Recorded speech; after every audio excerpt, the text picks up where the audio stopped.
नमस्कार। मेरा नाम राजीव सिंह है और मैं आपके इस पटवारी बैच का जो वीएस एजुकेशन और वर्ल्ड विनर एकेडमी के संयुक्त एफर्ट से ले आया गया है कोर्स, उसके लिए कोर्स डायरेक्टर के रूप में हूँ। आज आपका पहला लाइव सेशन है और इसमें मैं अपनी टीम को इंट्रोड्यूस कर रहा हूँ। और पटवारी का ये स्पेशल बैच है, तो इस स्पेशल बैच में थोड़ी सी बातें और भी करनी है कि सिलेबस क्या होगा, कोर्स ड्यूरेशन क्या होगा। ये बातें हालांकि हम लोग कर चुके हैं और इसके पहले के सारे डेमोज में ये बातें बता चुकी हैं। लेकिन फिर भी आज पहली क्लास है तो उसकी शुरुआत इस बात से कर रहे हैं कि हम लोगों का ये कोर्स का मॉड्यूल कैसे आगे बढ़ेगा। सबसे पहले ये बता दें कि ये कोर्स 3 महीने का है और आज 1 तारीख है, तो हम लोगों की कोशिश है कि 1 मार्च के आसपास में आपका ये कोर्स खत्म कर दिया जाए। 15 दिन बचे रहेंगे तो उसमें आप लोग रिवाइज करेंगे। दूसरी बात यह है कि ये 3 महीने के कोर्स में हम लोग 250 के आवर के आसपास में, 3 मंथ में 250 आवर के आसपास में आपकी क्लास को देने की कोशिश करेंगे। और 250 आवर में जो ये आपकी क्लास होगी उसमें 8 पार्ट जो पटवारी के सिलेबस में है, 8 पार्ट्स को कवर अप करने की कोशिश करेंगे। इस 8 पार्ट्स में जो हमारी टीम है वो अपने अपने सेगमेंट्स को लेकर के आ रही है। थोड़ा सा चीज़ों को आपको 2-3 दिन का मैं समय लूंगा। जैसे कि अभी आज मैं अपने टीम के साथ में जिस पार्ट की शुरुआत करने जा रहा हूँ उसमें पहला लेक्चर लेकर के आ रही हैं अनामिका। अनामिका एक बार इधर आ जाएंगी। अनामिका सिंह आपका पहला लेक्चर लेकर के आ रही हैं हिंदी, सामान्य हिंदी का। अध्ययन का एक नियम होता है कि हम लोग अपने पाठ्यक्रम को सरल से कठिन की ओर लेकर के जाते हैं। तो सबसे सरल मुझे ये लगा कि हिंदी सबसे सरल विषय है, इसमें सबका इंटरेस्ट भी होता है, इसलिए सरल से शुरुआत कर रहे हैं। तो सबसे सरल विषय हिंदी है। उसके बाद में एक जो सबसे कंपलसरी चीज होती है उसका हालांकि वेटेज 25 नंबर का दिया गया है, 25 का ही है उसका वेटेज, लेकिन है सबसे ज्यादा लेंदी, जीएस। तो इस जीएस के पार्ट की सेकंड पार्ट में, सेकंड लेक्चर में हम लोग जीएस कराने जा रहे हैं। और थर्ड में फिर सरल से कठिन में सबसे कठिन की ओर जा रहा हूँ, गणित की। सबका अपना अपना एक्सपीरियंस रहता है, कोई कठिन मानता है, कोई सरल मानता है गणित को। चूंकि मेरे जीवन का अनुभव रहा है कि गणित को सबसे कठिन मानता हूँ, इसलिए सबसे अंत में मैंने अपने अकॉर्डिंग उसका सीक्वेंस सेट किया है। तो गणित को सबसे लास्ट में किया है। कोशिश ये रहेगी कि ये आपके सुझाव भी आमंत्रित हैं। आप लोग इस चैट में अपने सुझाव भी आमंत्रित कीजिए, अपने चैट से बता दीजिएगा। हमारा जो मॉड्यूल है उसमें कुछ आपके सुझावों के बाद में उसमें कुछ संशोधन भी कर सकते हैं। आपके जैसा फीडबैक रहेगा, आप लोग जैसा सजेस्ट करोगे वैसा हम लोग फीडबैक के अकॉर्डिंग करेंगे। अभी 3 दिन का हमने यही 3 विषय का फिक्स किया हुआ है लेक्चर, कि एक पहला हिंदी का रहेगा, उसके बाद में आपका दूसरा विषय फिर से जीके का रहेगा, और फिर उसके बाद में मैथ का रहेगा। अगर आपको ये पैटर्न ठीक लगता है तो फिर 3 दिन हम लोग और इसको बढ़ा लेंगे। तो ये पहले शुरुआती दौर में ये 3 विषय से शुरुआत करनी चाहिए। 8 पार्ट्स है तो सारे फ्रंट्स एक साथ खोलने की जरूरत नहीं होती। कोई भी युद्ध का मैदान हो चाहे पढ़ाई का मैदान हो, 3 विषय पर्याप्त होते हैं शुरुआती दौर में अपनी तैयारी को आरंभ करने के लिए। क्योंकि 8 विषय 10 विषय से अगर हम लोग शुरुआत करेंगे, सारे सारे फ्रंट्स एक साथ में खोलेंगे, तो उससे आपकी कठिनाइयां भी पैदा हो सकती हैं। तो पहले 3 दिन का कार्यक्रम निर्धारित करते हैं और उसके बाद में अगले 3 दिन का भी निर्धारित करेंगे। तो वीक का आपका इस तरीके से शेड्यूल हम लोग डिफाइन करेंगे, ठीक है। अगर इसमें किसी को कुछ अच्छा लगता है या कुछ आपके और सारी चीजें आती हैं या कुछ और चीज आप देखना चाह रहे हैं तो वो करेंगे। अभी एक विषय को हम लोग पिछले इस 10 दिन में लगभग सारे विषय को इंट्रोड्यूस कर देंगे। सबसे लास्ट में जो मुझे पढ़ाना है सामान्य प्रबंधन का, उसमें थोड़ा सा वक्त लूंगा, क्योंकि उसके कंटेंट अचानक से तैयार करने पड़ रहे हैं, क्योंकि पैटर्न एकदम से चेंज हो चुका है, तो उसमें थोड़ा सा वक्त लगेगा। तो इसलिए 15 दिन का उसमें मैं समय ले रहा हूँ। तो एक तो आपका ये मॉड्यूल हो गया, इसमें मैंने कहा कि फ्लेक्सिबल रहेगा, आपके सुझाव भी आमंत्रित हैं। दूसरी चीज ये है कि हम लोगों ने आपके साथ पे कमिट किया है पीडीएफ देने का।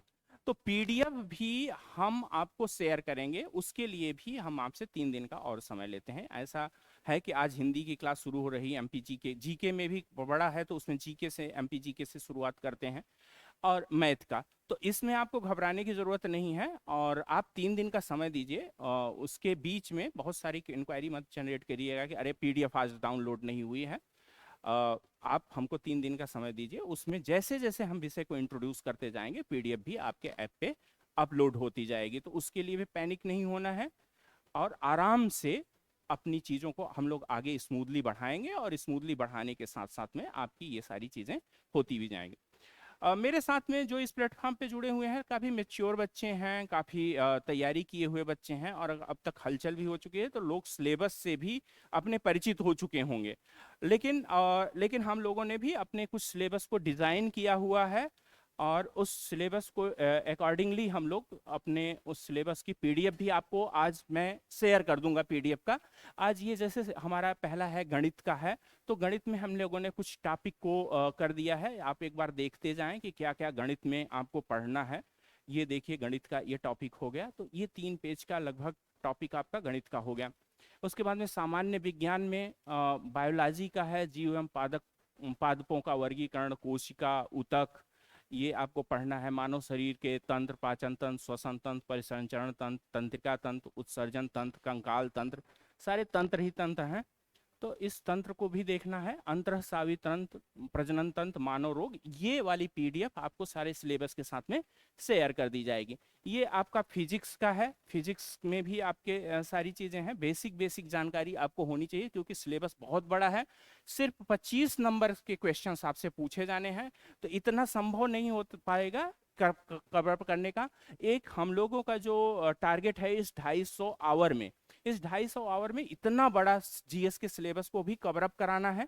तो उसमें भी ये रसायन का आपका सिलेबस है, अम्ल, क्षार और लवण, तत्व एवं यौगिक, कार्बन, उसके यौगिक, रेडियो सक्रियता तथा नाभिकीय रसायन, ये सब है। सामान्य प्रबंधन का ये सिलेबस है, जिसको हम लोगों ने लगभग 12 से 13 टॉपिक इसमें से निकाले हुए हैं।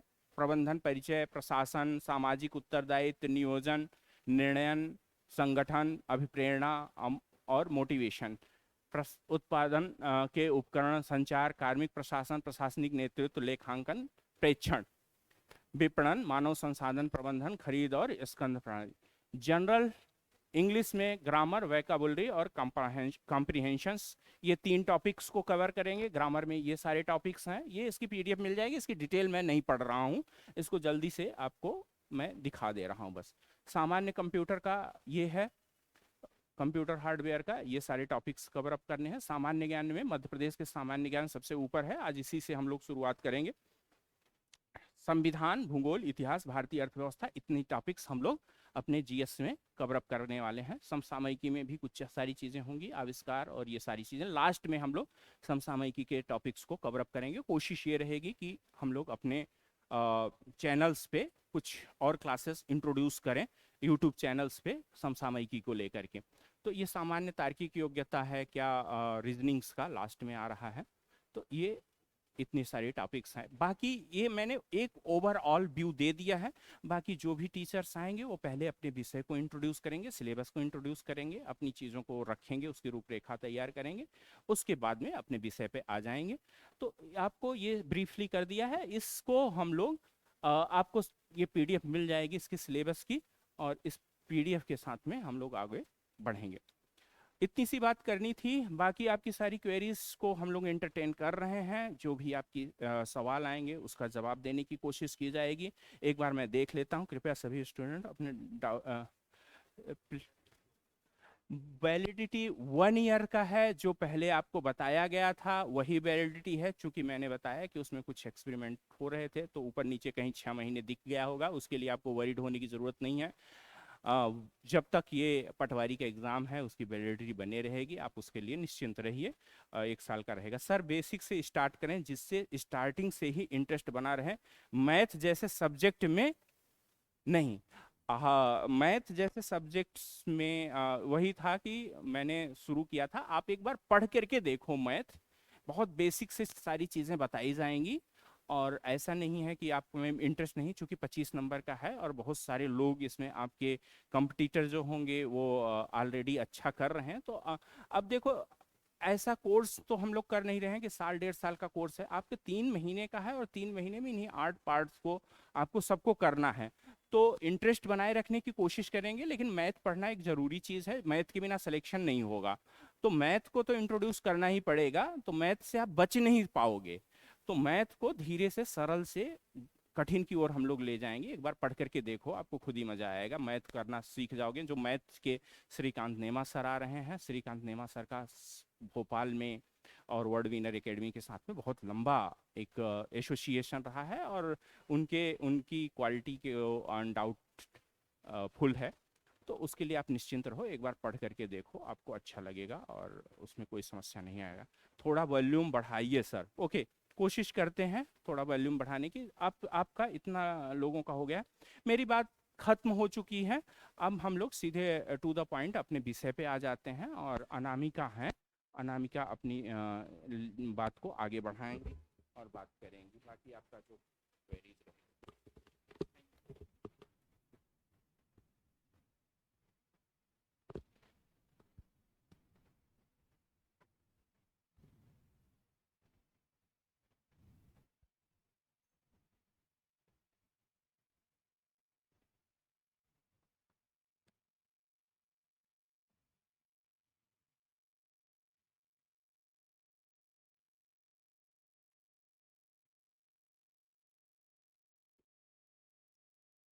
Good afternoon class. Good afternoon all of you. कैसे हैं सभी लोग?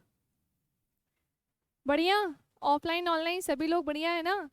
चलो, तो सारी इन्फॉर्मेशन मिल चुकी है आप लोगों को, और अभी हम अपना सब्जेक्ट स्टार्ट करते हैं। और कौन कौन से टॉपिक हिंदी में पढ़ने हैं पहले तो ये देख लीजिए। तो सबसे पहले तो मेरे साथ साथ हिंदी का सिलेबस लिखिएगा। आपको पीडीएफ में तो सब मिल ही जाएगा, लेकिन मैं आपको एक्सप्लेन कर दूं कि हमें हिंदी को पढ़ना कैसे है ना? क्योंकि ऐसा नहीं है कि सारे ही टॉपिक हम लेकर बैठे हैं और लगे पड़े हैं। किन टॉपिक से क्वेश्चन आने हैं, किन से नहीं आने हैं, किन से क्वेश्चंस बिल्कुल फिक्स्ड होते हैं, ये सारी चीज़ों पर पहले तो हम बात करते हैं। तो चलो पहले जल्दी से सिलेबस डिस्कस करते हैं। सबसे पहले हिंदी के बारे में बात करें, मेरे साथ साथ लिखते चलेंगे। पहला टॉपिक है आपका वर्णमाला का। हिंदी पढ़ने जा रहे हैं और वर्णमाला ना पढ़ें, ये तो असंभव है। आपके पेपर में वर्णमाला से क्वेश्चन पूछा जाता है। आज की जो क्लास स्टार्ट होगी सिलेबस पूरा बताने के बाद, उसमें मैं वर्णमाला से ही शुरू करूंगी। तो पहला टॉपिक क्या है? वर्णमाला, जिसमें हम जानेंगे कि वर्ण क्या होते हैं, वर्णमाला क्या होती है, ये जो पूरी वर्णमाला है किनसे मिलकर बनी है, स्वर और व्यंजन, इन सभी को हम डिटेल में पढ़ेंगे। तो सबसे पहला टॉपिक होगा वर्णमाला। सबसे पहले मैं सारे फिक्स्ड टॉपिक लिखवा रही हूँ जिनसे क्वेश्चन आते ही आते हैं। सेकंड नंबर पे लिखिएगा वर्णमाला के बाद है संधि। नाम सुना है सभी ने संधि का? बचपन में पढ़ा था ना? तो संधि क्या होती है? संधि में वर्णों का मेल होता है, वर्णों के मेल से इसमें विकार यानी परिवर्तन होता है। कैसे वर्णों का मेल होगा, कैसे इनके मेल से परिवर्तन होगा, ये हम जानेंगे किसमें? संधि में। संधि कितने प्रकार की होती है? ये 3 प्रकार की होती है। कौन कौन सी? स्वर संधि, व्यंजन संधि और विसर्ग संधि। तो हम संधि के प्रकार पढ़ेंगे। स्वर संधि के 5 भेद होते हैं, उसे भी हम डिटेल में पढ़ेंगे। कौन कौन से होते हैं 5 भेद? दीर्घ स्वर संधि, गुण स्वर संधि, वृद्धि संधि, यड़ स्वर संधि, अयादि संधि, इसे भी हम डिटेल में पढ़ेंगे। संधि के बाद आइएगा नेक्स्ट 3rd नंबर पे समास का टॉपिक नोट करिएगा, वेरी इंपॉर्टेंट। जैसे वर्णमाला इंपॉर्टेंट है, संधि इंपॉर्टेंट है, उसी तरह से समास भी है। समास क्या होते हैं? तो जिस तरह से वर्णों का मेल संधि में होता है, तो वैसे ही शब्दों का मेल कहाँ पर होता है? समास में। 2 या 2 से अधिक शब्दों के मेल से जो एक सार्थक शब्द बनते हैं उसी को समास कहते हैं। और इसके कितने भेद होते हैं? किसी को आइडिया? कोई ऑनलाइन में भी कमेंट करके बताएं कितने भेद होते हैं समास के। Very good. समास के कितने भेद होते हैं? 6। कौन कौन से? अव्ययीभाव समास, तत्पुरुष समास, कर्मधारय समास, द्विगु समास, द्वंद्व समास और बहुव्रीहि समास। ऐसे करके टोटल कितने भेद होते हैं इसके? तो 6 भेद होते हैं, जिसे हमें टॉपिक में पढ़ना होगा। नेक्स्ट आइएगा, अगला टॉपिक है आपका रस का। रस मतलब ये वो आम का और गन्ने का रस नहीं है। कौन से वाले रस की बात चल रही है? तो रस शब्द का अर्थ होता है आनंद। किसी काव्य को पढ़ने, सुनने या उसका अभिनय देखने में पाठक यानी पढ़ने वाले को और श्रोता यानी सुनने वाले को जो आनंद की अनुभूति होती है उसी को क्या कहते हैं? रस। तो रस में हमने जो बचपन में पढ़ा था उसी तरह से अभी भी पढ़ना होगा। रस के अंग भी पढ़ेंगे हम, जैसे रस के 4 अंग होते हैं, स्थायी भाव, विभाव, अनुभाव, संचारी भाव। तो इसे भी हम पढ़ेंगे। वेरी गुड, ऑनलाइन में सही आंसर दिया है सबने। तो इसे भी हम पढ़ेंगे। और रस कितने प्रकार के होते हैं तो नाम सुना है, श्रृंगार रस होता है, शांत रस होता है, करुण रस। ये पूरा हिस्सा किसका है? रस का। तो उसके टॉपिक में पढ़ेंगे। ये कुछ ऐसे टॉपिक है कभी 1 नंबर से भी क्वेश्चन आ जाते हैं, 2 से भी, 3 से भी। ये तो फिक्स नहीं है कि पर टॉपिक कितने मार्क्स के क्वेश्चन आएंगे, पर हाँ ये फिक्स्ड है कि ये इंपॉर्टेंट टॉपिक होते हैं और इनसे क्वेश्चन मिलते ही हैं। रस के बाद नेक्स्ट आइएगा अलंकार। अलंकार का मतलब क्या होता है? तो अलंकार का मतलब होता है, अलंकार का मतलब होता है आभूषण यानी कि गहना। क्या होता है इसका अर्थ? आभूषण यानी कि गहना। जिस प्रकार स्वर्ण यानी सोने के आभूषण से शरीर की शोभा बढ़ती है, उसी प्रकार अलंकार से काव्य की शोभा बढ़ती है। अलंकार कितने प्रकार के होते हैं? 3। कौन कौन से? शब्दालंकार, अर्थालंकार और उभय अलंकार। तो ये हम किस में पढ़ेंगे? अलंकार में पढ़ेंगे। नेक्स्ट इंपॉर्टेंट टॉपिक कौन सा है हमारा? तो वो है छंद। छंद क्या होता है? इसका मतलब होता है आह्लादित करना या खुश करना। अब इसमें खुशी कैसे होती है? तो वर्ण और मात्रा की गिनती से होती है। याद करो जब हम स्कूल में थे तो हमने कुछ इस तरीके से गिनतियां की थी, हाँ या ना? कुछ ऐसी गिनतियां की थी ना। बस वही हमें यहाँ पर दोबारा पढ़ना है। आपके टॉपिक में क्वेश्चन आते हैं। छंद के नाम याद हैं? दोहा, सोठा, बरबे, रोला, गीतिका, हरि गीतिका, ऐसे करके बहुत सारे छंद होते हैं जिनके बारे में हमें यहाँ पर पढ़ना होगा। तो आपके सामने ये जो 6 टॉपिक लिखे हैं ये बहुत ज़्यादा इंपॉर्टेंट टॉपिक है। हमें इन पे ज़्यादा फोकस करना होगा क्योंकि इनसे क्वेश्चन मिलेंगे ही मिलेंगे। क्लियर? तो ये होते हैं 6 टॉपिक जो कि फिक्स्ड वाले हैं। अब बढ़ते हैं आगे और दूसरे टॉपिक के बारे में बात करते हैं, जैसे कि संज्ञा।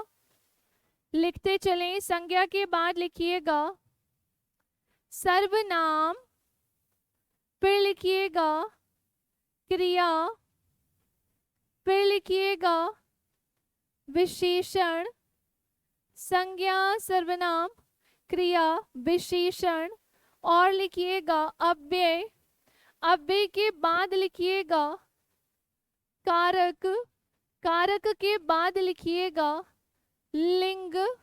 लिंग के बाद लिखिएगा वचन। संज्ञा, सर्वनाम, क्रिया, विशेषण, अव्यय, कारक, लिंग, वचन ये वो फिक्स्ड टॉपिक में नहीं आते हैं, पर ये ऐसे टॉपिक हैं जैसे अगर संज्ञा से क्वेश्चन नहीं भी पूछा गया तो फिर सर्वनाम से पूछ लेते हैं या फिर क्रिया से या फिर विशेषण से। ठीक है।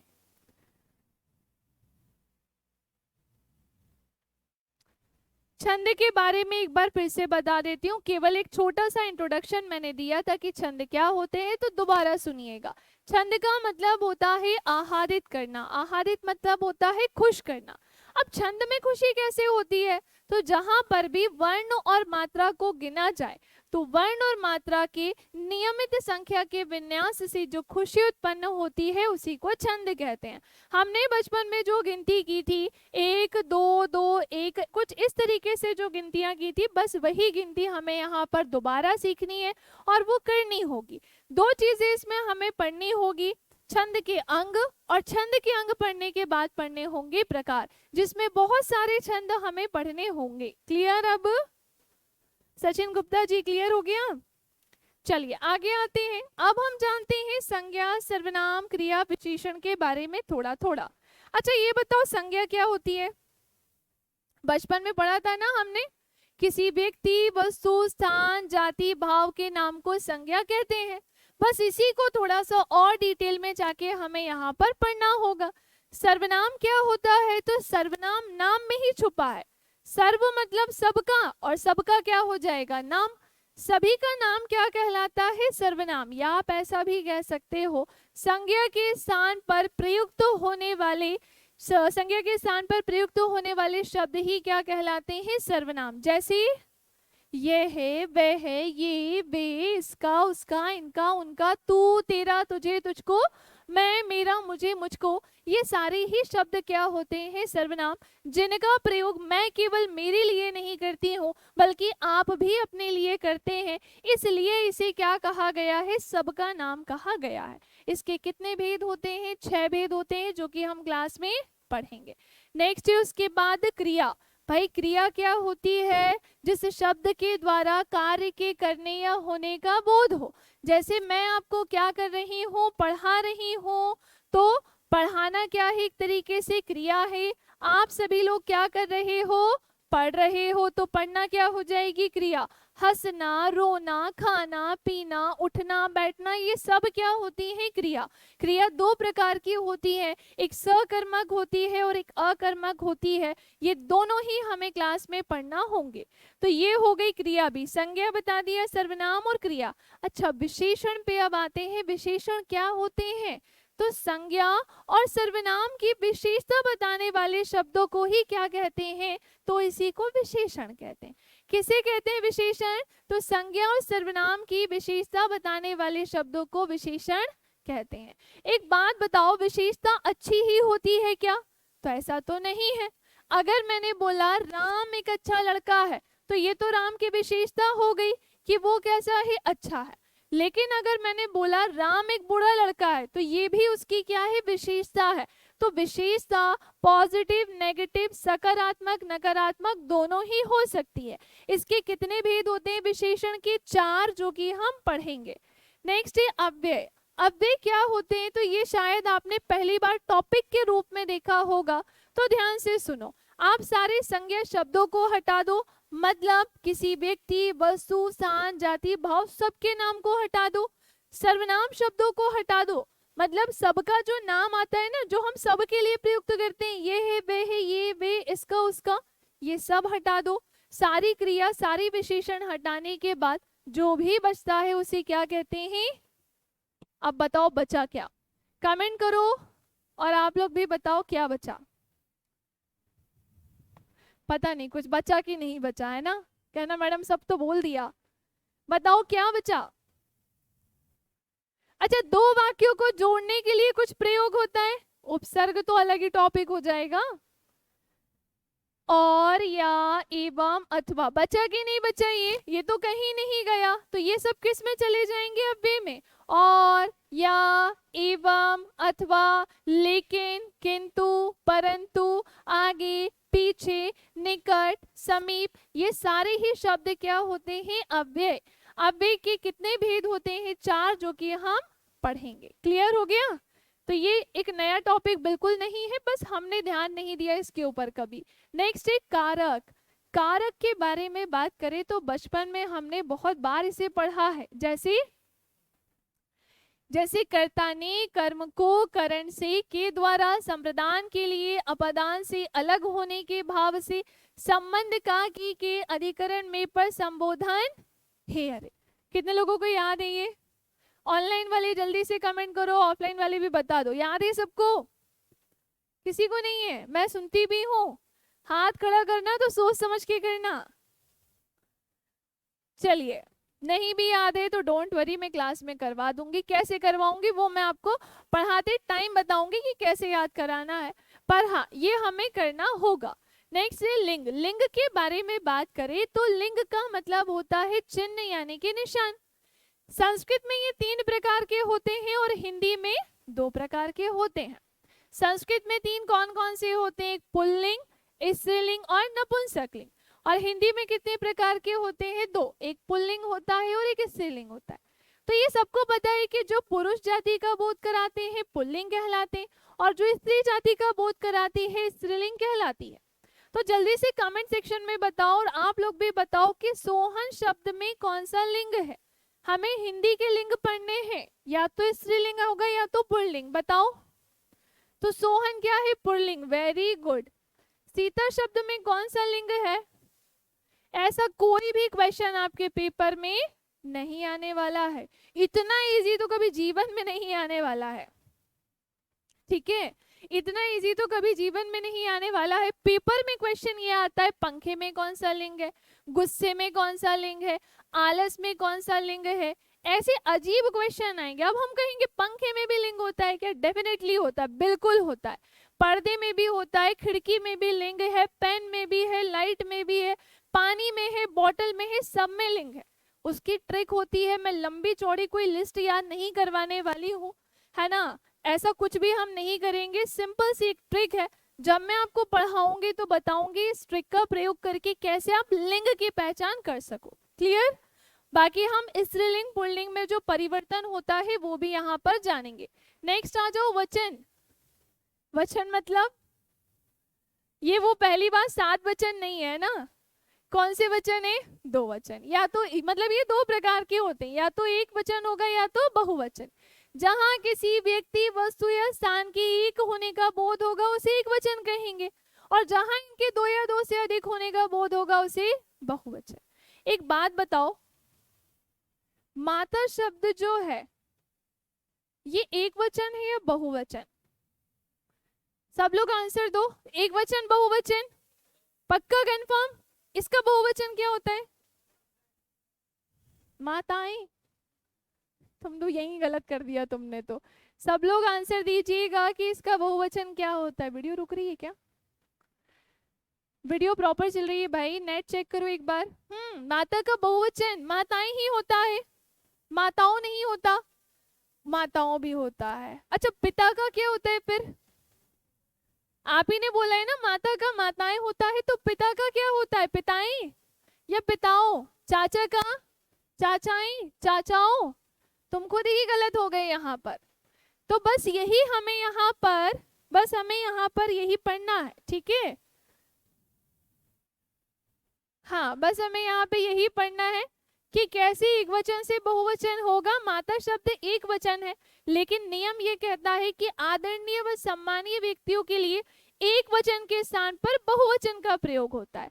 तो अगर माता है तो वो माता जी हो जाएंगी, फिर पिता है तो चाचा है तो चाचा जी, दादा है तो नाना है तो नाना जी। अब पिता का पिताएं मत कर देना और ना माता का माताएं कर देना। क्लियर? चलो, तो ये हमने और टॉपिक्स देखे जो आपके पेपर में, ये कंफर्म वाले टॉपिक्स नहीं है, पर हाँ इसे क्वेश्चन बन सकते हैं।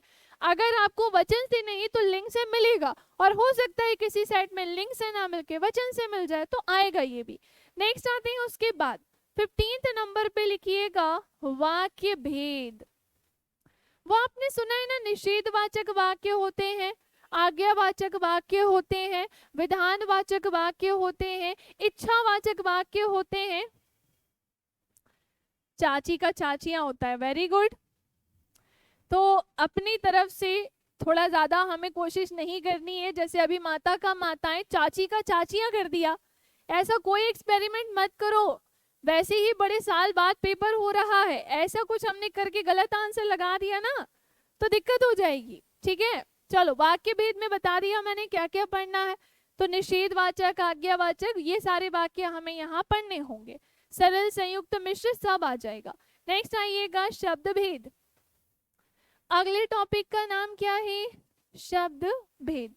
आपने सुना होगा तत्सम, तद्भव, देशज, विदेशज, संकर शब्दों के बारे में। बस उन्हीं को हमें कहाँ पर पढ़ना है? शब्द भेद में पढ़ना है। तत्सम तद्भव से ज्यादा क्वेश्चन बनते हैं। तत्सम मतलब जो पूर्ण रूप से संस्कृत के हो, ऐसे शब्द जो लिए तो संस्कृत से गए हैं तथा उसी रूप में प्रयोग किए जाते हैं, क्या कहलाते हैं? तत्सम। और तद्भव क्या होते हैं? जो संस्कृत से परिवर्तित होकर बने होते हैं, तद्भव कहलाते हैं। कोई लिस्ट मत याद करना, इसकी भी ट्रिक होती है। क्या होता है कि हम कोई चीज पहली बार पढ़ते हैं, इतने लंबे, इतने सारे, जैसे विलोम पर्यायवाची बहुत सारे होते हैं ना, वैसे ये भी हैं, पर हमें इतनी मेहनत नहीं करनी है। स्मार्ट वर्क करके भी काम हो सकता है। इसके केवल 8 नियम है, वो 8 नियम याद कर लेना, आपका काम हो जाएगा। है ना। चलिए नेक्स्ट आइएगा, 18वें नंबर पे लिखिएगा उपसर्ग प्रत्यय। क्या हो जाएगा, उपसर्ग और प्रत्यय। अच्छा, किसी शब्द के आगे क्या लगता है, पढ़ा है ना ऐसा बचपन में, किसी शब्द के आगे क्या लगता है, उपसर्ग, और किसी शब्द के पीछे क्या लगता है, तो वो लगता है प्रत्यय। तो उपसर्ग आगे लगेगा, प्रत्यय पीछे लगेगा। हाँ जी, द्विवचन संस्कृत में होता है शिवांगी जी, हिंदी में नहीं होता है। हिंदी में आपको क्या पढ़ना है, एक वचन और बहुवचन। चलिए, तो उपसर्ग शब्द के आगे लगेगा और प्रत्यय शब्द के पीछे। ये मैं आपको बताऊंगी कौन कौन से होते हैं। संस्कृत के अलग होते हैं, हिंदी के अलग होते हैं, अरबी फारसी के अलग होते हैं, अंग्रेजी के अलग, सारे पढ़ेंगे। नेक्स्ट आते हैं, उसके बाद लिखिएगा वाच्य। वाच्य के बारे में बात करें, अगर कारक अच्छे से पढ़ लिया तो वाच्य समझ में आ जाएगा। वाच्य 3 प्रकार के होते हैं, 10 से 12 मिनट का टॉपिक होता है, कर्तवाच्य, कर्मवाच्य, भाववाच्य। ठीक है, कर्तवाच्य, कर्मवाच्य और भाववाच्य। चलिए नेक्स्ट आइएगा, वाच्य के बाद लिखिएगा सबसे इंपॉर्टेंट वर्तनी। वर्तनी मतलब समझते हैं, कोई शब्द अशुद्ध होगा उसे शुद्ध रूप में लिखने को ही, केवल शब्द को शुद्ध रूप में लिखने को ही हम क्या कहते हैं, वर्तनी कहते हैं। वो हम क्लास में पढ़ेंगे, इसके कुछ नियम होते हैं वो मैं आपको बताऊंगी। नेक्स्ट आइएगा शुद्ध अशुद्ध वाक्य। आपके पेपर में शुद्ध अशुद्ध वाक्य से भी क्वेश्चन पूछा जाता है। पेपर में एक लाइन लिखी रहेगी क्वेश्चन में कि अशुद्ध वाक्य निम्न में से कौन सा है, शुद्ध वाक्य की पहचान करिए। बस वही हमें यहाँ पर पढ़ना है, बस वही हमें यहाँ पर पढ़ना है, शुद्ध अशुद्ध वाक्य, जिसके कितने नियम होते हैं, 12 नियम होते हैं। माता का बहुवचन फिर से बता देती हूँ, ध्यान से सुनिएगा। यदि आप माता का माताएं कर रहे हैं तो पिता का पिताएं भी करना पड़ेगा, सही है कि नहीं। केवल माता को ही महत्व दोगे, पिता दादा चाचा चाची कहाँ गए सब लोग। तो इनका नियम ये कहता है, ऐसे बोलचाल की भाषा में तो हम बड़ी गलतियां करते हैं हिंदी में, लेकिन व्याकरण के अनुसार नियम कहता है कि माता का बहुवचन क्या होता है, माता जी। एक चीज और, एक बार क्वेश्चन ये भी पूछा गया था कि निम्न में से कौन सा माता का सही बहुवचन है। अब क्वेश्चन सुनना, ऑप्शन में माताएं भी था, माताओं भी था, माता जी भी था, और चौथा ऑप्शन था ये सभी। फिर इस कंडीशन में आंसर क्या लगाएंगे, सभी। लेकिन ये केवल किसके लिए होगा, माता के लिए होगा। आप गलती से पिता का पिताएं पिताओं नहीं कर सकते, ना ही चाचा दादा दादी काका काकी नाना नानी गुरु, किसी के साथ ऐसा नहीं कर सकते हो। क्लियर। चलिए बता दिया मैंने, बता दिया फिर से, ठीक है। 17 नंबर पे क्या लिखा है, 17 नंबर पे कुछ नहीं लिखा है, 17 नंबर पे कुछ नहीं लिखा है, उसको सही कर लेते हैं, मार्क्स ऊपर नीचे हुए हैं। 17 ये हो जाएगा, 18 ये, 19 ये, 20 ये। 21 नंबर पे लिखिएगा वर्तनी हो गया, शुद्ध शुद्ध वाक्य हो गए। अब लिखिएगा विलोम शब्द। नेक्स्ट आइएगा विलोम शब्द, इसको तो आप आज से ही पढ़ना स्टार्ट कर दीजिए। क्यों, क्योंकि ये ऐसे कुछ टॉपिक्स हैं जिसे जितना पढ़ोगे उतना कम है। तो इसे डेली अगर 5-5 10-10 याद करोगे तो 3 महीने में बहुत सारे याद हो जाएंगे, ठीक है। तो विलोम शब्द, जहां शब्द एक दूसरे के क्या होते हैं, विपरीत। क्लियर। तत्सम तद्भव एक बार फिर से सुन लीजिए। तत्सम शब्द जो होते हैं वे पूर्ण रूप से संस्कृत के शब्द होते हैं, और तद्भव शब्द जो होते हैं वे संस्कृत से परिवर्तित होकर हिंदी में रूपांतरित होते हैं। जैसे शब्द है आपका अग्नि, मुझे बताओ ये तत्सम है कि तद्भव है। पढ़ के क्या समझ में आ रहा है कि संस्कृत जैसा कुछ है, यानी ये किसका हो जाएगा, तत्सम का, और इसका तद्भव क्या होता है, आग। तो तद्भव का क्या हो जाएगा, आग। क्लियर। अग्नि का आग होता है, अग्नि तत्सम यानी संस्कृत का है, जिसका तद्भव क्या होगा, आग। अब क्लियर हो गया। चलो नेक्स्ट आते हैं, विलोम शब्द हो गया यहाँ पर। अगले टॉपिक का नाम लिखिएगा 21 के बाद 22वें नंबर पर पर्यायवाची शब्द। अगले टॉपिक का नाम है पर्यायवाची शब्द। इसे और किस नाम से जाना जाता है, तो इसे समानार्थी भी कहते हैं। क्यों, क्योंकि ये समान अर्थ का बोध कराते हैं। किसका, क्योंकि ये समान अर्थ का बोध कराते हैं। एक ही शब्द के कई सारे अर्थ या समान अर्थ जो देते हैं उन्हीं को क्या कहते हैं, पर्यायवाची। एक समान होना चाहिए बस, ठीक है। अब नेक्स्ट आइएगा, अनेक शब्दों के लिए, अनेक शब्दों के लिए एक शब्द, ये भी आते हैं पेपर में। एक टॉपिक और है जैसे मुहावरे, एक टॉपिक और है जैसे लोकोक्ति, एक टॉपिक और है जैसे अनेकार्थी शब्द, अनेकार्थी शब्द जहां पर एक ही शब्द अनेक अर्थ देते हैं। नेक्स्ट आइएगा, भिन्नार्थक शब्द, भिन्नार्थक शब्द के बाद आइएगा प्रशासनिक शब्दावली, प्रशासनिक शब्दावली। 29 नंबर पे आइएगा, हिंदी भाषा का इतिहास, हिंदी भाषा का इतिहास। और 30 नंबर पे लिखिएगा हिंदी साहित्य का इतिहास, हिंदी साहित्य का इतिहास। 31 नंबर पे लिख लेना अन्य, 1 नंबर पे लिख लेना अन्य। बस इतने टॉपिक इनफ है ना, इतने टॉपिक क्या है इनफ है, बहुत अच्छे से समझ में आ जाएंगे। और यहाँ पे हम हिंदी में पूरे में से पूरे स्कोर कर सकते हैं। पर्यायवाची आप जानते हैं, अनेक शब्दों के लिए एक शब्द, मुहावरे, लोकोक्ति, अनेकार्थी, यहाँ तक तो आपको सब समझ में आ गया होगा। और ये फिक्स्ड टॉपिक है, विलोम से लेके कहाँ तक, प्रशासनिक शब्दावली तक फिक्स्ड टॉपिक है जो आपको मिलेंगे। अब भिन्नार्थक शब्द क्या होते हैं, तो भिन्नार्थक शब्द देखने में एक जैसे होते हैं लेकिन अर्थ इनके भिन्न होते हैं केवल एक आद मात्रा के कारण। जैसे आपके सामने लिखा है, ये अवधि लिखा है और ये अवधि लिखा है, मुझे अंतर बताओ दोनों में अंतर क्या है।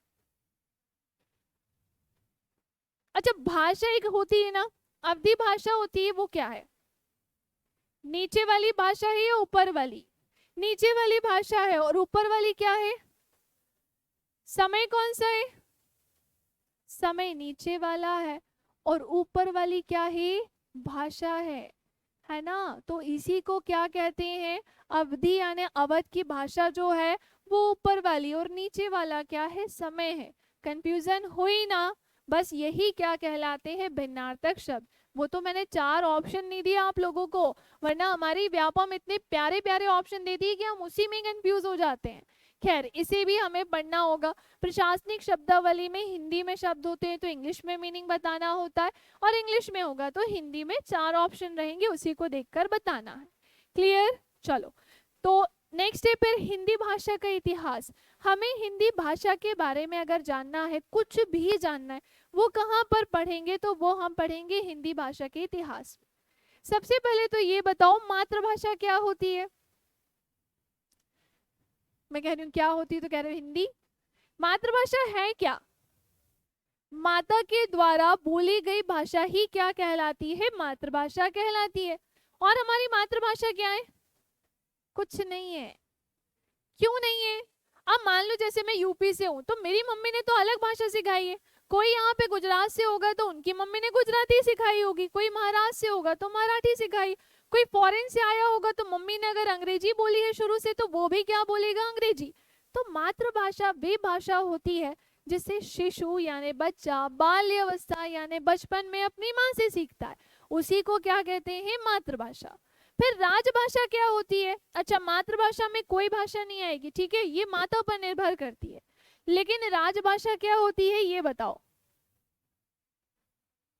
हर स्टेट की अलग भाषा है क्या, सोचो थोड़ा, सोचो सोचो। राजभाषा मतलब होता है सरकारी कामकाज की भाषा। क्या होती है, सरकारी कामकाज की भाषा। और हमारी राजभाषा क्या है, हिंदी। किसी भी गवर्नमेंट ऑफिस में चले जाओ, गवर्नमेंट कॉलेज में चले जाओ, स्कूल में चले जाओ, बैंक में चले जाओ, वहां पर कोई भी काम हो रहे होंगे किसमें, हिंदी में। आपकी भी जब जॉब लगेगी, भले ही आप कितनी ही इंग्लिश में पढ़ाई करके आए हो, लेकिन अगर आप सरकारी ऑफिस में कहीं जॉब कर रहे हो तो आपको शुद्ध हिंदी में ही वहां पे सारे काम करने होंगे। बोलचाल के लिए नहीं, लेकिन वर्ग पूरा किस में होता है, हिंदी में। कई बार फॉर्म भी ऐसे, हम लोग कहीं जाते हैं बैंक में या किसी स्कूल में किसी काम से, किसी बच्चे के एडमिशन के लिए कॉलेज में गए, तो कुछ फॉर्म्स हमें ऐसे मिलते हैं जो प्रॉपर हिंदी में होते, समझ में नहीं आती, इतनी हिंदी रहती है। क्यों? क्योंकि हिंदी हमारी क्या है, राजभाषा है। हिंदी केवल हमारे ही राज्य की नहीं, बल्कि हिंदी 9 राज्य और 2 केंद्र शासित प्रदेश की राजभाषा है। ठीक है, राष्ट्रभाषा क्या होती है फिर? हाँ, राष्ट्रभाषा तो अलग होती है। हमारे राष्ट्र में बहुत अधिक संख्या में लोग रहते हैं। जैसे यहाँ पे भी बैठे सब सारे एमपी से ही क्या, कोई एमपी के बाहर का है? चलो मैं ही एग्जाम्पल दे देती हूँ, मैं हूँ, जैसे आप सारे एमपी के हो, लेकिन मैं तो एमपी से बाहर की हूँ ना। तो हमारे राष्ट्र में बहुत अधिक संख्या में लोग रहते हैं और सबकी अपनी अलग अलग भाषाएं हैं। राष्ट्रभाषा में किसी भी भाषा को मान्यता प्राप्त नहीं है, क्योंकि यहाँ पे बहुत अधिक संख्या में लोग रहते हैं। बस हमारी हिंदी क्या है, राजभाषा। और राजभाषा से रिलेटेड कोई भी जानकारी लेनी है तो हम क्या पढ़ेंगे, हिंदी भाषा का इतिहास। इसका वर्णन अनुच्छेद में भी किया है, अनुसूची में भी किया है, भाग में भी किया है, आर्टिकल, शेड्यूल, पार्ट सब में इसे डिफाइन किया गया है। उसे और डिटेल में हम पढ़ेंगे जब यहाँ पर पहुंचेंगे। नेक्स्ट है हिंदी साहित्य का इतिहास। हिंदी भाषा, हिंदी साहित्य से बहुत डेप्थ में क्वेश्चन नहीं आएंगे, क्योंकि लास्ट टाइम भी नहीं पूछे थे, और अगर इस बार पूछे भी तो वो केवल कवि और उनकी रचनाओं से पूछेंगे हिंदी साहित्य में, और इसमें भाषा से पूछेंगे। हिंदी साहित्य में क्या पढ़ना होता है, कवि और उनकी रचनाओं को, और कौन सा कवि किस काल से, इस तरीके के क्वेश्चंस आते हैं। ठीक है, लास्ट ही अन्य में जो भी लास्ट में बच जाएगा, समय हमारे पास होगा तो कुछ एक्स्ट्रा में टॉपिक्स हम यहाँ पर पढ़ लेंगे, जैसे काव्य पढ़ लेंगे, जिसमें महाकाव्य, खंड काव्य होगा। थ्योरी वाले टॉपिक ही जल्दी जल्दी हो जाएंगे। अब मुझे बताओ, यहाँ पे किसी को कोई समस्या? सिलेबस समझ में आ गया है? ऑनलाइन वाले कमेंट कर दें, क्या सबको सिलेबस समझ में आ गया है? तो फिर हमारा टॉपिक हम स्टार्ट करते हैं। टाइम है ना अभी? चलो सभी लोग हेडिंग डालो, वर्णमाला। आज का पहला टॉपिक जिसका नाम है वर्णमाला। इससे पहले पढ़िए वर्णमाला, क्या पढ़ा है उसमें? बस ये ना पूछूं, जैसे साइंस में बोला था ना, बस ये मत कहना, कुछ पूछना नहीं, हाँ हम साइंस से हैं।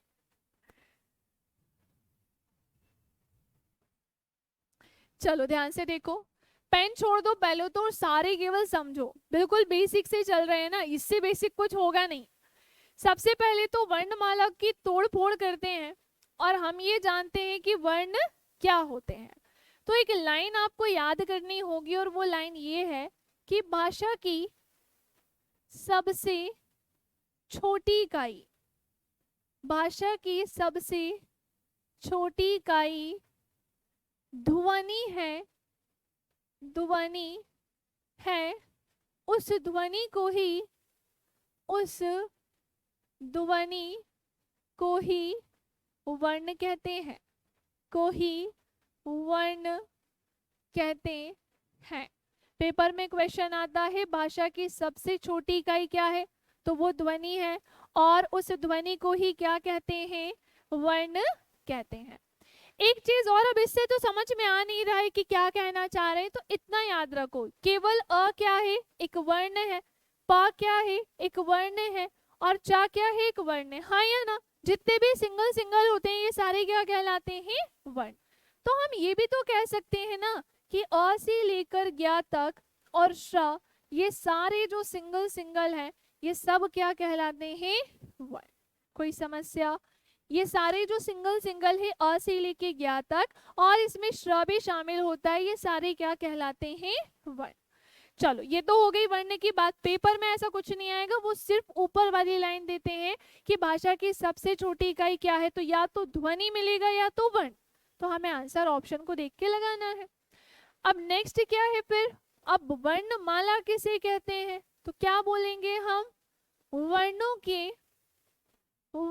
के व्यवस्थित समूह को, किसको, व्यवस्थित समूह को वर्णमाला कहते हैं। क्या कहते हैं, वर्णमाला कहते हैं।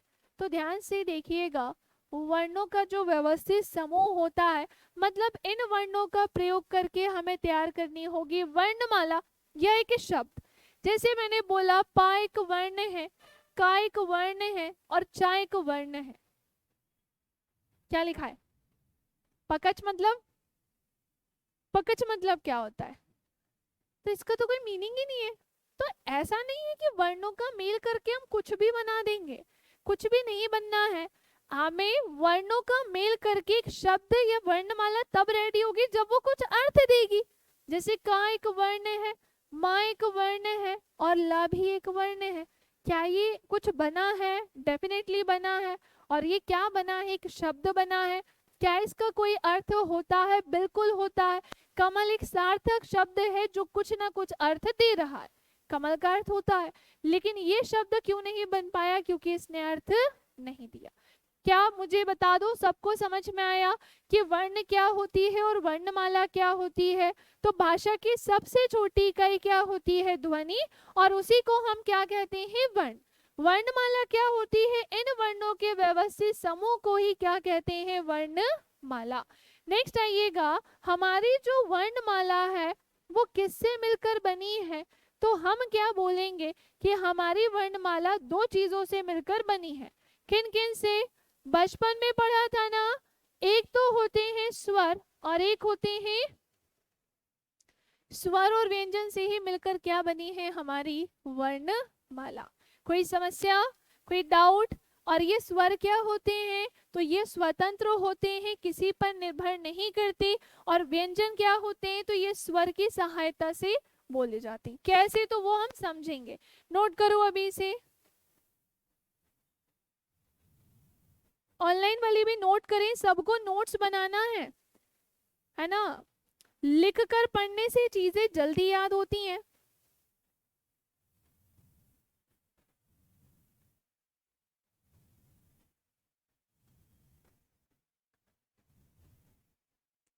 और होमवर्क मिलेगा आप सभी को, कल ये पूरा रिवाइज करके आना है ना, कल भी क्लास रहेगी।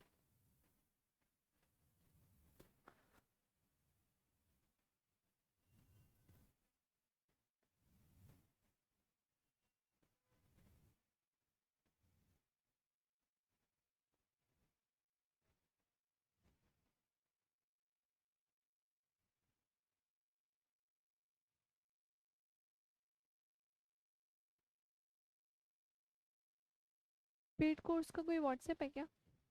पेड कोर्स का कोई व्हाट्सएप ग्रुप है क्या? बच्चे पूछ रहे हैं। ग्रुप नहीं है, कोई ग्रुप नहीं है भाई। शिवांगी जी,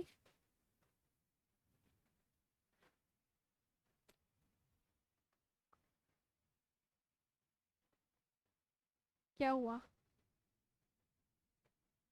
क्या सबने लिख लिया है? ऑनलाइन में सबने लिख लिया है तो मैं आगे बढ़ जाऊं? अभी टाइम है, थोड़ा सा और पढ़ सकते हैं। हेडिंग डालिएगा, थोड़ा सा पढ़ते हैं स्वर के बारे में। किसके बारे में? स्वर के बारे में। पहले सुनो, बहुत इंपॉर्टेंट चीज बताने जा रही हूँ। अभी मैंने क्या बताया था कि स्वर क्या होते हैं? तो ये स्वतंत्र होते हैं। क्या होते हैं? तो ये स्वतंत्र होते हैं। क्या ये किसी पर निर्भर करते हैं? नहीं। अच्छा, ये होते कहाँ से कहाँ तक है? हाँ, छोटा अ, बड़ा अ, छोटी ई, बड़ी ई, छोटा ऊ, बड़ा ऊ, री ऋषि। छोटा है नहीं ये, ऐसा कुछ नहीं होता। इसको ए ऐ और ओ औ बोलते हैं। अम आहा को कोई वहां नहीं लिखेगा, अम आहा को ऐसे नीचे ही लिखना है।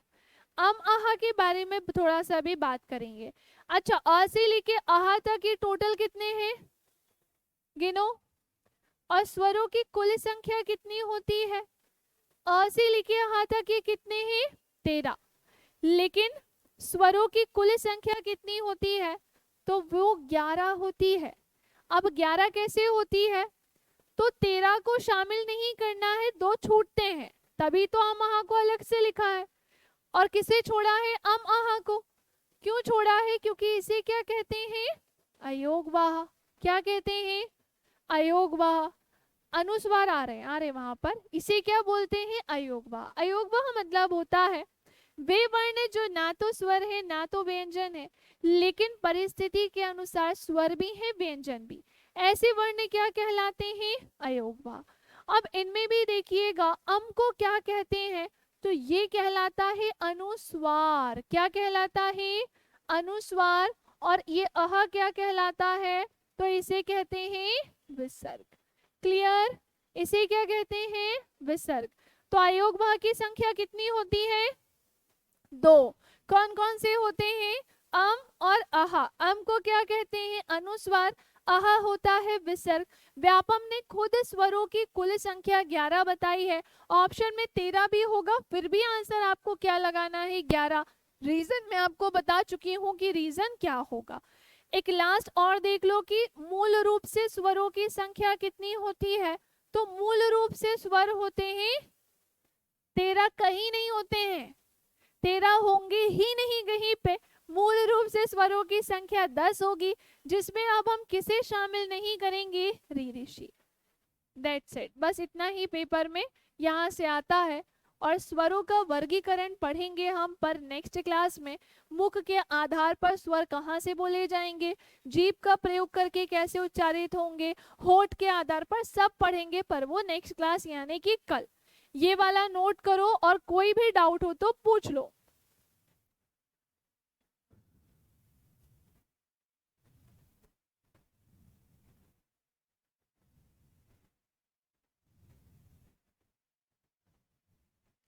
ये वर्णों के मेल से बनी है, तो ये एक शब्द होगा कमल। ठीक है, वर्णों के मेल से बना है तो वो क्या बनेगा? एक शब्द। अब शब्द बना है तो वो वर्णमाला इसलिए कहलाया है क्योंकि वर्णमाला स्वर और व्यंजन दोनों के मेल से बनती है। क्लियर? चलो, किसी को कोई डाउट, कोई समस्या? फिनिश कर दें आज की क्लास? ठीक है, तो कल की क्लास का होमवर्क ये है, जितना भी पढ़ाया है अच्छे से रिवाइज करके आना। कल हम इसका वर्गीकरण करेंगे मात्रा या उच्चारण के आधार पर, जीभ के प्रयोग के आधार पर, मुख द्वार के खुलने के आधार पर, होठ की स्थिति के आधार पर, जाति के आधार पर और उत्पत्ति के आधार पर। बहुत अच्छे से इसका निचोड़ कर लेंगे ताकि कुछ भी आ जाए तो हमसे बन जाए। कोई डाउट किसी को ऑनलाइन में? ये रिकॉर्ड भी हो रहे हैं, ये अपलोड हो जाएंगे ना? हाँ, ये अपलोड हो जाएंगे। ठीक है, ऑनलाइन के साथ साथ ये अपलोड हो जाएंगे। कल की टाइमिंग सेम होगी 4 बजे से। आज 15 मिनट थोड़ा सा लेट हुआ था, कल ऐसा नहीं होगा। कल अपन करेक्ट 4 बजे मिलेंगे, सबसे पहले मैं ही मिलूंगी। चलिए ठीक है, थैंक यू क्लास।